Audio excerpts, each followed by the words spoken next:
Salut tout le monde, j'espère que ça va. Bon, aujourd'hui je te parle du débridage de la 660, puisqu'il s'est passé maintenant quelques temps depuis la sortie de concession. Si tu t'en souviens dans la vidéo, c'était un peu le chaos, l'apocalypse. J'avais conduit avec énormément de prudence, en mode rain, ce qui n'était pas forcément super révélateur et super pertinent pour prendre des repères avec la moto débridée. Donc depuis cette sortie de concession complètement chaotique, il s'est passé quelques temps, j'ai pu conduire dans des conditions beaucoup plus agréables et qui m'ont permis de retrouver des repères, quoi. Tu vois, de mieux comprendre comment ça se passe avec la moto. Bon, déjà, premier point, je trouve que le débridage il n'est pas déstabilisant. C'est-à-dire, tu vois, j'avais un peu, pas une appréhension, mais je me disais, il va falloir que je fasse super attention parce que mine de rien, la moto elle double en patate. Le moteur, il risque d'être un peu différent, il l'est. Je te dis ça parce que pour l'anecdote, la première fois que j'étais monté sur une moto, donc au plateau, pendant le permis, j'avais pas, tu vois, les repères, le bon dosage avec la poignée et tout. Forcément, tu vois, j'étais jamais monté sur une moto. Et du coup, première fois que je monte sur une moto, je suis parti dans le décor comme une grosse merde, comme un gros cliché. Donc c'est vrai que depuis je fais attention, non, mais tu vois, toujours retrouver un petit peu le dosage d'une nouvelle moto pour avoir des bases. Bon, bah là, forcément, je les avais pas super bien en sortie de concession, mais depuis ici ça va, quoi. Forcément je conduis dans des bonnes conditions, ça permet de retrouver ses marques, sa confiance. Je te dis, c'est pas déstabilisant, mais il y a un comportement moteur qui est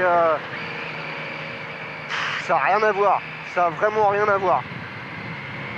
Donc non, il n'y a pas de tu tournes trop la poignée, tu pars dans le décor. Je pense que de toute façon on la connaît, la moto, hein. Si t'es un bridé, t'as conduit un peu avec elle,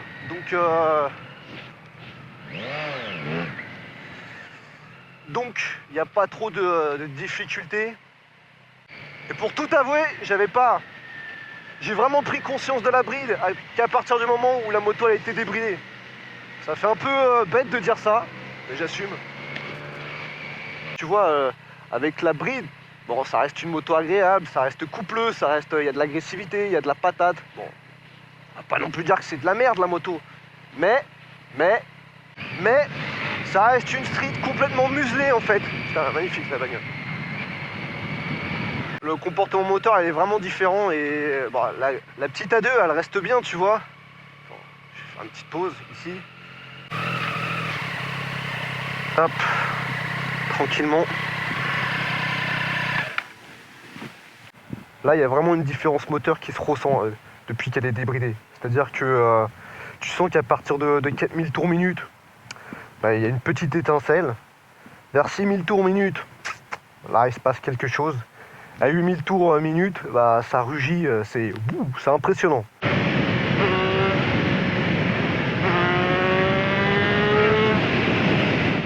C'est surprenant. C'est là où j'ai vraiment pris conscience que la moto en A2 elle était bridée, parce que finalement une fois que tu avais passé les 6000, 6500 tours, tu allais péniblement aux 8000 tours, mais il n'y avait plus rien, le moteur il avait plus rien à offrir, quoi. Alors que là, là tu peux monter, c'est encore de la patate, tu te prends des coups de pied au cul à 8000 tours, c'est ultra kiffant. Quand tu montes dans les tours, tu vois, t'as de la patate, le moteur il a encore à offrir, il attend que ça, il demande limite que ça. C'est vraiment ouf. Tu vois, déjà en A2 la moto elle était agréable, mais elle n'avait pas ce degré d'explosivité et d'insolence. Là, punaise. Les premiers jours, c'était devenu un plaisir de rester en première, quoi. Désolé pour mon plein, mais la première, tu montes jusqu'au rupteur, t'as de la patate. C'est tellement agréable. Honnêtement, je déteste conduire de base en première, parce que tu sens, elle est toujours lourde. Alors que là, rien que la première, elle est agréable à conduire. Bon, encore une fois, je suis un permis A, donc tu me permets ma naïveté et mon innocence, mais c'est super agréable, c'est super plaisant, ça change vraiment dans la manière de conduire. Bon, comme je te disais, c'est pas non plus déstabilisant.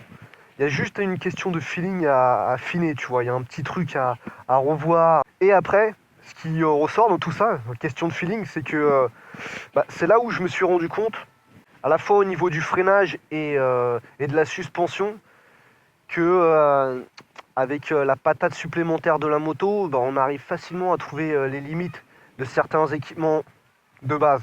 Qui m'a amené à me poser la question par rapport à la gamme des 765, à savoir, eux, ils ont de l'étrier Brembo, ils ont du Öhlins. Tu vois, vraiment avoir un équipement qui permet de rouler avec plus de confiance.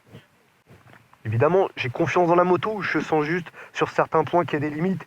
Tu sais de base que ça reste assez flexible, assez coupleux, que t'as pas besoin d'à chaque fois de changer de vitesse, même pour rouler en ville. Tu peux très bien rester en cinquième et ça aura de la reprise.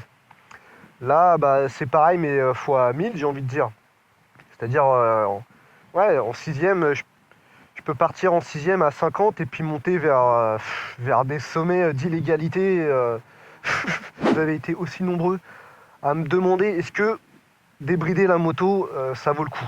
Et je crois que ça va vraiment dépendre de ta situation. C'est clair, c'est simple, c'est net, ça va dépendre de ta situation. Bon, faut savoir que là, dans l'état, tu te retrouves avec quasiment une nouvelle moto pour moins de 300 balles. Ok ? Que la cotisation de l'assurance, elle devrait pas trop varier. Moi, ça n'a pas bougé du tout. Hein. Donc, ça te permet d'avoir une première expérience en A sans avoir à te faire défoncer en assurance. Et tout ça avec une moto kiffante, avec laquelle tu t'es déjà amusé pendant au moins une partie de ton A2. Pour les budgets limités, le débridage, je crois que c'est vraiment une option très intéressante qui permet de te faire une première expérience et puis de voir un peu plus tard au cas où. Dans l'autre cas, c'est vraiment si tu as le budget au niveau personnel, au niveau assurance, pour passer sur un plus gros cube, que ce soit une Street Air, une RS ou autre moto en réalité. Tu veux un équipement qui soit top, fais-toi plaisir. À mon avis, tu n'as aucune raison de te prendre la tête. Je crois que j'ai couvert les grandes lignes pour le débridage. Si toi, tu as des questions, tu as des remarques, t'as ta propre expérience de moto de 660 débridée, honnêtement, partage, n'hésite pas, t'es le bienvenu, tu le sais. En tout cas, d'ici là, porte-toi bien, fais-toi plaisir. Ciao.